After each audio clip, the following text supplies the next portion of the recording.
There is a big part of me that will always regret having to walk away from this job with so much work left to be done. But I have faith that the work will continue because I have faith in the people who have helped me do it. I have faith in the dedicated, funny, selfless, brilliant young men and women on my staff. They have so much more to contribute to our country. And I hope that, as disappointed as they may feel today, everyone who has worked for me knows how much I admire and respect them. I have faith in my colleagues, especially my senior senator, Amy Klobuchar. I would not have been able to do this job without her guidance and wisdom. And I have faith, or at least hope, that members of this Senate will find the political courage necessary to keep asking the tough questions, hold this administration accountable, and stand up for the truth.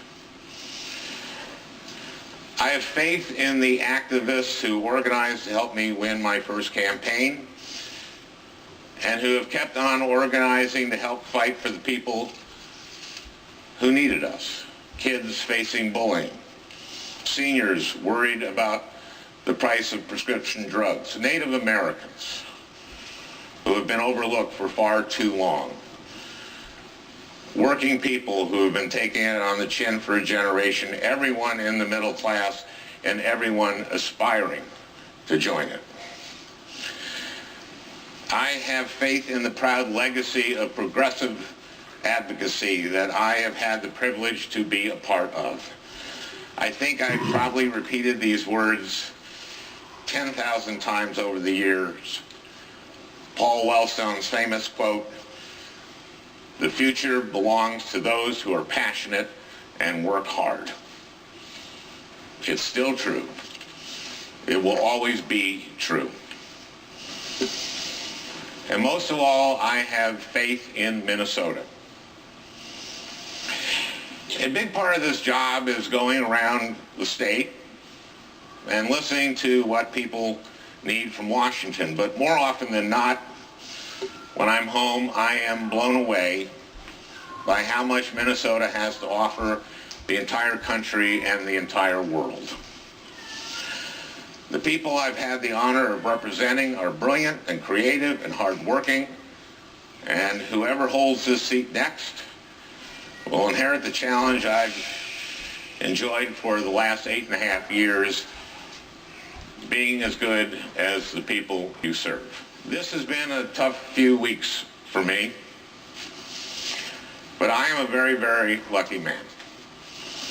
I have a beautiful, healthy family that I love and that loves me very much. I'm going to be just fine.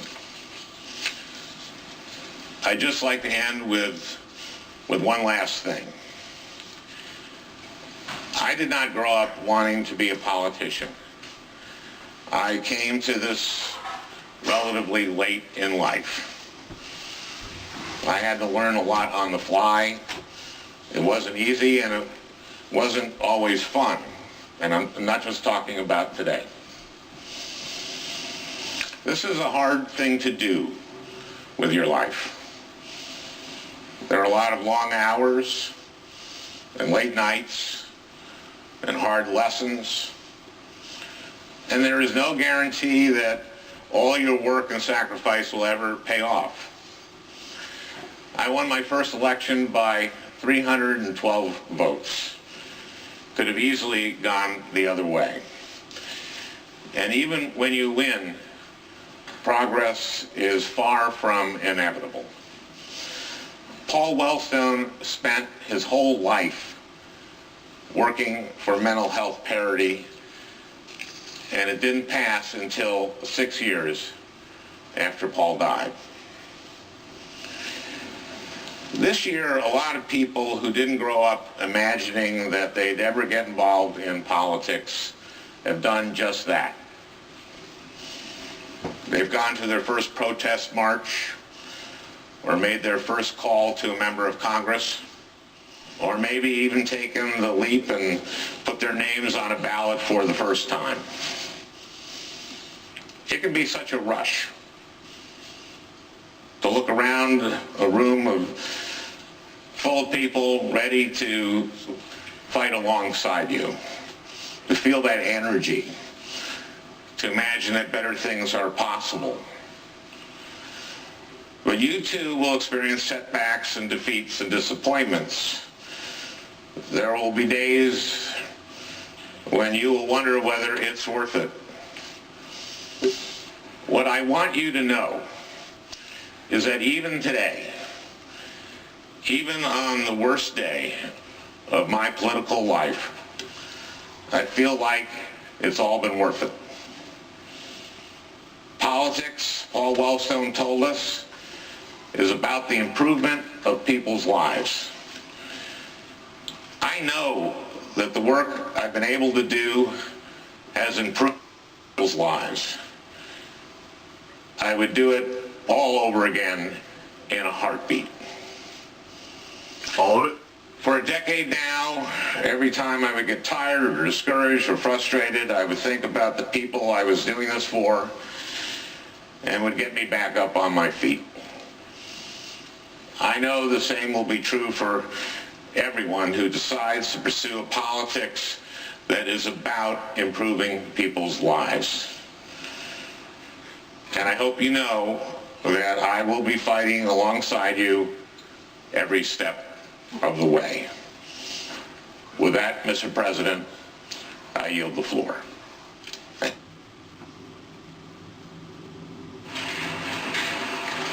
A stunning move on Capitol Hill from the Senate floor. Embattled Democratic Senator Al Franken taking to the floor moments ago and up until just seconds now, announcing his resignation after an eighth accuser, a woman, has come forward with sexual misconduct allegations against Al Franken. A former Democratic staffer wrote in The Atlantic, alleges that Franken groped her during a Media Matters party celebrating then-President Obama's inauguration in 2009. But Al Franken has denied that latest claim, did so today. This is Outnumbered. I'm Harris Faulkner. Here today, Sandra Smith, editor of townhall.com and Fox News contributor Katie Pavlich, Republican strategist and Fox News contributor Lisa Booth. And today, Outnumbered, nationally syndicated radio host and former CIA analyst Buck Sexton is with us. Stunning indeed, right? Let's move. Yeah, I think that Al Franken believed that he would be able to ride this out until the last 24 or 48 hours. I think he thought he was good to go. So this is absolutely stunning. Here's Al Franken speaking just moments ago during his resignation.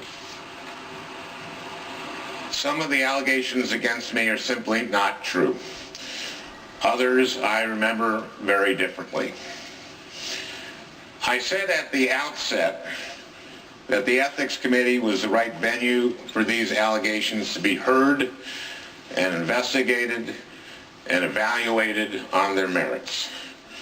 That I was prepared to cooperate fully and that I was confident in the outcome. Franken, as you know, we've been covering, has faced mounting pressure in just the past 24 hours amid this latest allegation.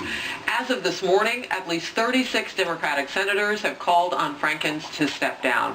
And Buck, we know from yesterday, some of them made those pleas in person and by phone, among them Elizabeth Warren of Massachusetts. It snowballed, and it was pretty clear by mid-afternoon yesterday that the pressure that was mounting on Al Franken was just going to be too much, because there's also a major political narrative at stake here that I know we'll be talking about, that this gives a power, a renewed sense of purpose to the Democrat left. Some of his words were a bit stunning.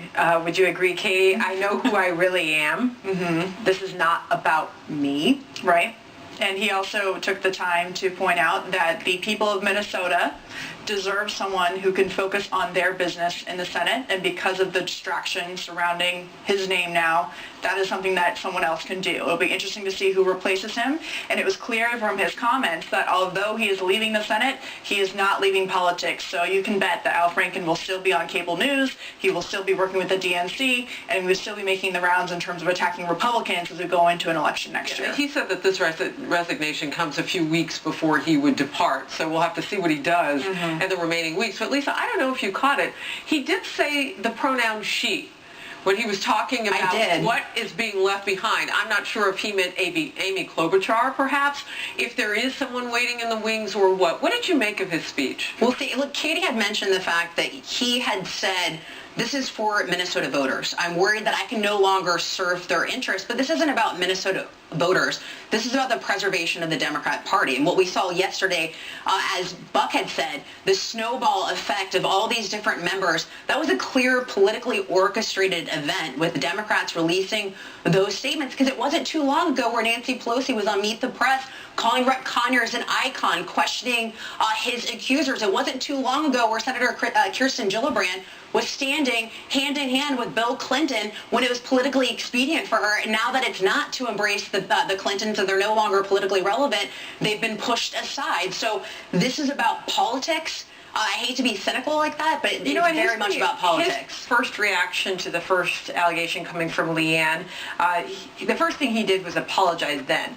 I'm not so sure we just heard an apology on the Senate floor. In fact, he went as far as to say some of the allegations against me are false. And he said he did not recall the incidents the same way the alleged victims did. Some of his statement was Al Franken saying, I'm not calling these women liars, but I am saying that I would be proven. Yeah, but I kind of am. But I am. Saying that if this process were able to go through the Senate investigation, then they would find that some of these are untrue allegations. As to the female pronoun that he used when he was talking about it, was very notable. It looks like the lieutenant governor in Minnesota is the most likely to step in here, and that also just goes to how this doesn't really affect the Democrats politically at all. This is a very blue state. It's going to be a blue state. It's easy for them. It's the narrative. This is an easy call for them politically. And this tipping point happened yesterday and the day before when female Democratic senators came out in opposition to Franken saying that he needed to resign, but it took them 7 victims to come forward before they did that. And I don't necessarily think they should be glorified as profiles encourage as a result. Why is it that the first and second time they weren't interested in coming out with that proclamation? And once you're the 24th well, it's an senator, interesting question, because you also had the exit point of the longest serving member of all of Congress, John Conyers, just 24 hours before. I want to get this in, though. I don't know if you caught it, but he, on 2 occasions in his speech, mentioned the Minnesota, the late Democrat. He was a firebrand, Paul Wellstone. He said the future belongs to those who are passionate and work hard, notwithstanding maybe Walter Mondale, perhaps the most famous Democrat from that state. Look, I think there's another side of this conversation that often doesn't get discussed, and there's clearly photographic evidence with Al Franken here, but there is a concern that in this 24-hour news cycle and with social media, we're so swift to, like, this mob mentality to get justice, that I worry that there are going to be innocent people caught up in this. And there has been instances of false allegations. Well, that's why you have an ethics investigation. But we're not allowing that process. System. Yeah, exactly. Right, yeah, but that system is notorious. I mean, anyone who is honest on Capitol Hill knows that the ethics committee is a black hole for anything, which is exactly why people who do things wrong want the ethics committee to investigate them, because they never actually come up with any consequences. That's one of Conyers, one of the first women to step up of his alleged victims said it's where allegations and investigations go to die.